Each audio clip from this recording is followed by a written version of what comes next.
Hello, BCSD third graders. I hope you had a great weekend. And this is Mrs. Whitman coming back with another math task explanation. Today I'm doing day 6 of packet 2. Here we go. Suppose there are 4 tanks and 3 fish in each tank. The total number of fish in this situation can be expressed as 4 times 3 equals 12. A says, describe what is meant in this situation by 12 divided by 3 equals 4. B says, describe what is meant in this situation by 12 divided by 4 equals 3. Okay, so we're really not being asked to do any quote-unquote math here. We're being asked to explain. The key word here is, or not explain, I'm sorry. Bless you, that was my little baby girl sitting with me. So if you hear her, that's just what it is. And today we're being asked to describe. Okay, so we have to look at the math sentence that they want us to describe. It says 12 divided by 3 equals 4. And this visual right here is really important in helping us figure out what that means. I see here there's 4 boxes, or I guess it says 4 tanks. And then it says there's 3 fish in each tank. I really appreciate that they provided that visual because it's going to really help me visualize in my mind what 12 divided by 3 equals 4 should mean in this situation. I know that in a division sentence, this number is the total of something that I'm working with, okay? In this case, it's the total number of fish, right? I see 12 fish here, okay? Now, in this spot right here, we have the divisor, okay, or the number that the total's being divided by. Now, the divisor is going to mean something different in both of these situations.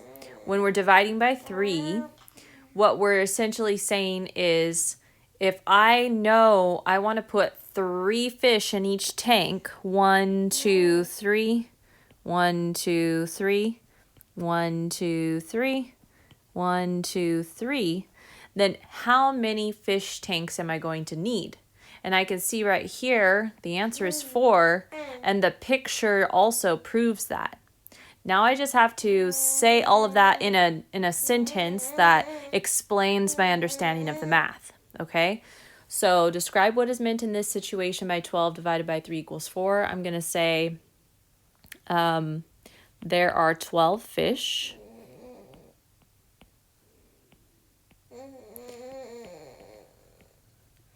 There are 12 fish in all. I want to put 3 fish in each. I'm going to make some more room for myself just a second. Okay. In each tank. That means I need 4 tanks. Okay, that is how I chose to describe what is going on in words with that division sentence. Okay, now the second one, they have flipped the numbers. All right, there's a 4 now as the divisor, and we have a 3 as the quotient or the answer. So now I've got to look at it kind of in the reverse. We still have 12 fish. The 12 didn't change.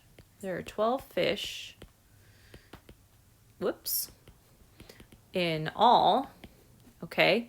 Now the number 4, we have to think, what does the number 4 mean in this situation? Okay. It means the tanks, right? So I'm going to talk about that first. I want to put them, better yet, I could use some math language. I could divide them I want to put them in 4 separate tanks. Okay, so that means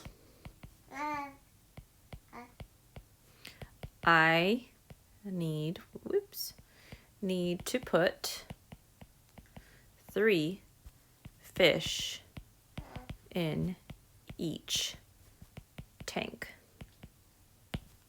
Okay, so that is how I explained this division sentence in words there. So you're really not being asked to, like I said, do any kind of dividing, do any kind of math. You're being asked to explain in words what is going on with those division sentences. Okay, now we're going to take a look really quickly at the day 6 math page. I think I'm actually going to include a separate video on using counters to divide right here. So stay tuned for that video. I also wanted to draw your attention to the reteach page for day 6. So the instructions say at the top, skip count to divide. Make 5 jumps of 8. So 40 divided by 8 equals 5. This looks a little bit different than the way that I normally teach dividing on the number line in class. They have a set number line that goes all the way from 0 to 40, and they're counting by ones. Each one of these tick marks, these are called tick marks, is one step on the number line, okay? Now, the way that I like to do this is, since it says divide by 8, and we know in repeated subtraction, we would go like this, 40 minus 8, and that would get us to 32, and we keep subtracting, minus 8, over and over again until we get to 0, right?